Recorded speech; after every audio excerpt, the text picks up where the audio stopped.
na naman kami mga usbaw. Magpa-practice na naman. Pahiga mo na lang. Iyaw na. Tindakan lang yan eh. Yun, kanina po mahagap kami nagpunta dun sa kabila. Yun, dun nag-practice ako. Si Usbaw wala. Kapal na mukha mo.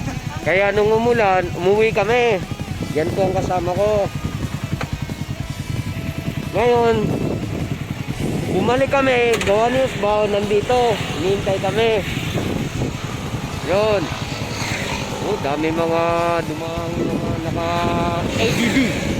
ADV Honda ADV.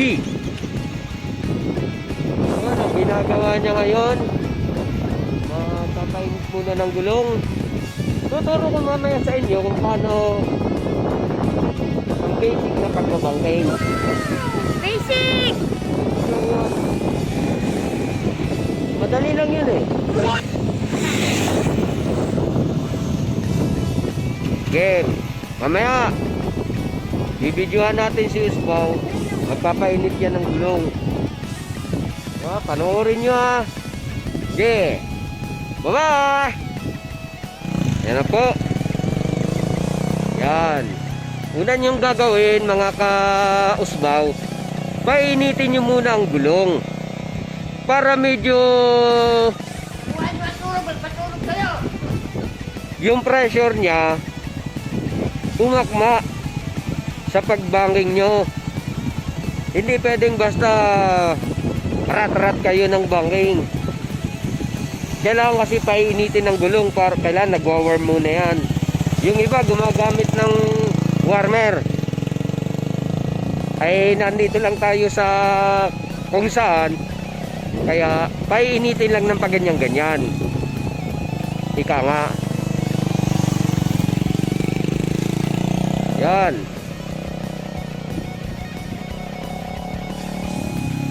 Yan mga kusbaw, pinapainit. Mamaya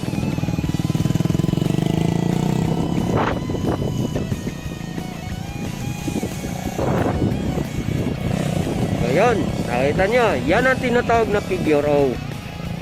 What? Yan. Okay, painit. Yan. Yun. Nagsisimula na. Umiinit na niya ng gulong. Mararamdaman nyo yan kasi malakas nang kumapit.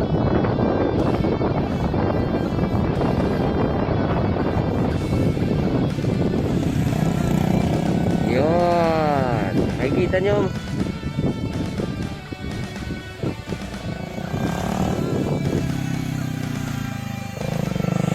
Unang-una yung pagpapraktisan kapag magbabanging kayo, yung body positioning. Kailangan ilalabas nyo yung puwet. Rinig kita sa mukha eh. Nakalabas yung puwet. Yan. Tapos nakabuka ang tuhod. Para dumapa yung motor. Figure O, paikot-ikot lang muna. Tapos yan. Yan tinatawag na figure O. Kaya lang di pa niya kaya yung sakal kanan.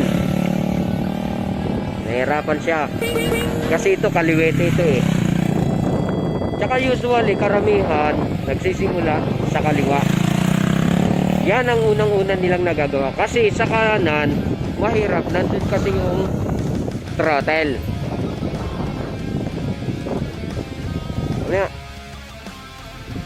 Yan. Stand mo nga muna. Mag-tutorial tayo eh. Okay, tapos yan, sakay ka. Yan. Ang pagbabangking po, ganito. Kailangan nasa gitna yung upo. Yan, tingnan nyo, nasa gitna yung upo. Tapos, pag itutumba nyo ang motor sa kabila, halimbawa kaliwa, yan, nakaganyan po yan. Nakalabas ang puwet, yan, tapos nakabuka ang tuhod. Ngayon, pagka nahihiga nyo na, para may makuha nyo yung tamang lean, pagsayad ng tuhod, yung body weight nyo, palabas. Hindi po pababa, palabas. Yun, tapos tatandaan nyo yung throttle control. Ganun din po sa kabila yun, same lang po. Yan, yan. Ganyan po dapat ang tuhod at siko. Yan, tsaka hindi ho mahigpit ang pagkakahawak para ka lang umahawak ng itlog. Why? Para hindi mabasag. Ganun lang yun. Tindakan lang yan. Nakadepende ang katawan mo dito sa upuan. Ikakapit mo yan dito. Nakagilid yan dyan. Para hindi ka malaglag. Para yung kamay hindi nangangalay. Pag diretsuhan, kailangan nakayuko. Yan, dikit ang siko sa tuhod. Para yung aerodynamic. Yan po ha mga kausbong ha. Nani? Oh, pusang gala, may extra. Sige siya, mamaya na po ulit. Babalik. Magbabalik po kami upang ipakita sa inyo yung pagbabangking niya. Yes, Babo. Diyos daw, sabi nito kasama ko ron. Bola lang yan. Si Dari Devil po yan. Dari Devil po ha. Wag niyong kalilimutan. Subscribe na rin po kayo para masundan nyo yung simula hanggang sa maabot niya yung gusto niya na pagbabangking. Oh. Kasi gusto niya mag racetrack. Hindi mo makapag arigong maigi kasi daming dumadaan. Yan, sayad tuhod. Yung kabila medyo mahirap, hindi pa niya masyado pinapractice. Parinig kita sa mukha eh. Ay ho! Yan. Yeah. Yes, Babo.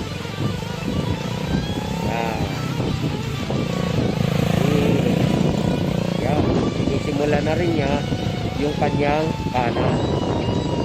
Ito, nambun.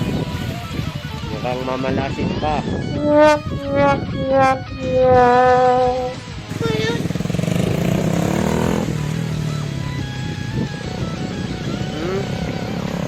Yan. Kahit napapasayad na po niya ang kanyang tuhod, practice pa rin po ng practice para hindi mawala. Yan.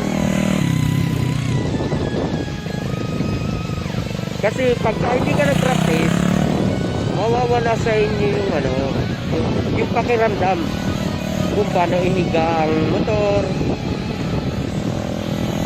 yung throttle control. Pag nawala yun, magsisimula ka na naman ulit. Ganun po yun. Yun ang pinakamahirap sa lahat, yung pagpapasahid ng tuhod. Tulad ko, nahihirapan ako kasi maiksi ang tuhod ko. 5'1 lang po kasi ako eh. Ay, 5'1", 5'2". 5'1 and a half.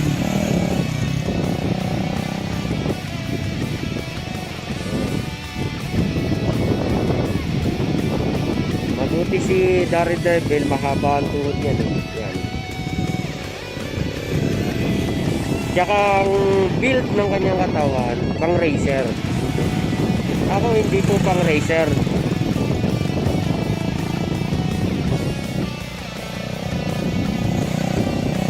Yan.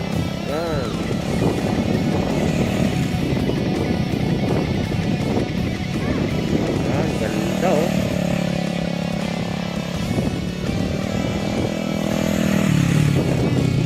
nauna na.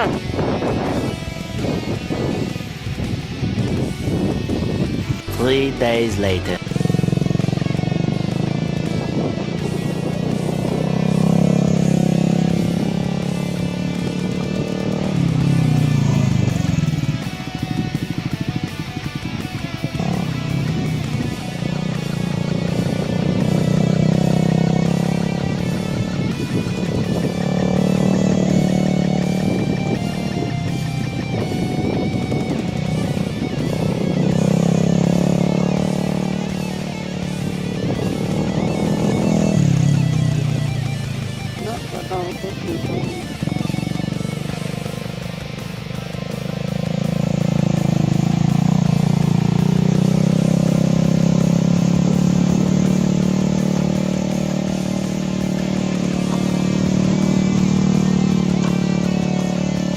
Putang isa na.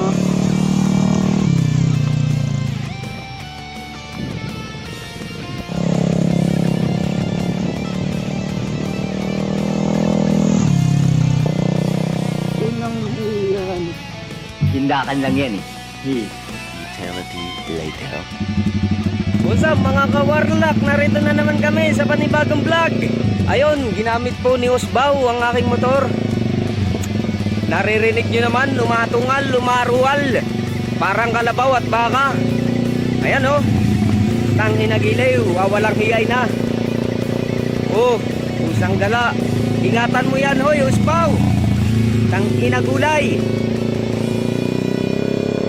Ayun, si Osbaw, nag-wide na nga po.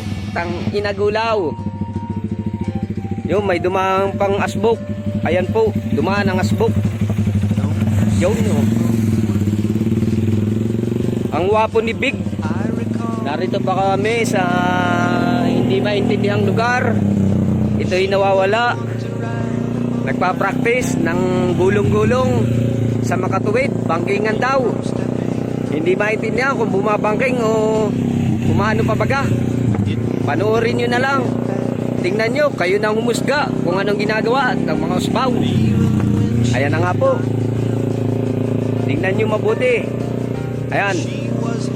Sumasayad nga. Sumasayad ang gulong. Hindi ang tuhod. Mamaya pasasayarin daw niya ang tuhod niya. Nawa, wag sumayad, pati siko. Pag lumapat ang siko, malamang kawawa si Big. Sayad na ang kabuuan. Sige Osbaw, ikot. Hala, sige. Dinamangan ng halas. Ikot. Tangina giliw. Ano kayo ini, mem?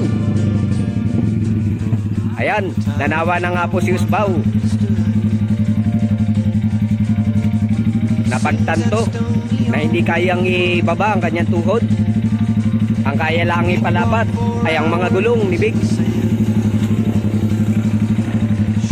Ayan na nga. Arangkada. Arriba. Tingnan natin mabuti. Mga kawarlak, ayan, tingnan mo. Yun o.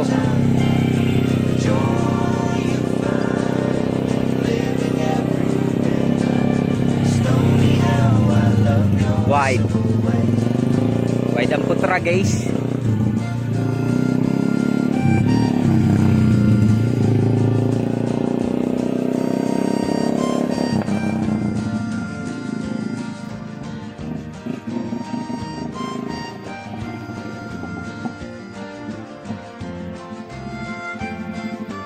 Siya, titigilan ko na nga rin yung kalukuhang ito.